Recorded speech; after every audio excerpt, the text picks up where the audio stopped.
2018 সালে কোটা বাতিল করে জারি করা পরিপত্র অবৈধ ঘোষণা করে দেওয়ার রায়ের আংশিক প্রকাশ করেছেন হাইকোর্ট।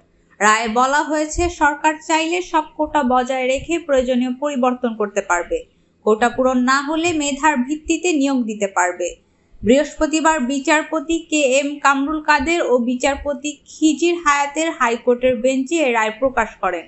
রায়ে হাইকোর্ট বলেছেন, প্রয়োজনে উল্লেখিত শ্রেণীর ক্ষেত্রে কোটা পরিবর্তন ও হার কমানো বা বাড়ানোর বিষয় এই রায় বিবাদীদের জন্য কোনো বাধা তৈরি করবে না। যে কোনো পাবলিক পরীক্ষায় কোটা পূরণ না হলে সাধারণ মেধা তালিকা থেকে শূন্য পদ পূরণ করার বিবাদী স্বাধীনতা রয়েছে। গত 10 জুলাই প্রথম ও দ্বিতীয় শ্রেণীর সরকারি চাকরিতে মুক্তিযোদ্ধা কোটা পদ্ধতি বাতিলের পরিপত্র অবৈধ ঘোষণা করে হাইকোর্টের এই রায় জারি করেন আপিল বিভাগ।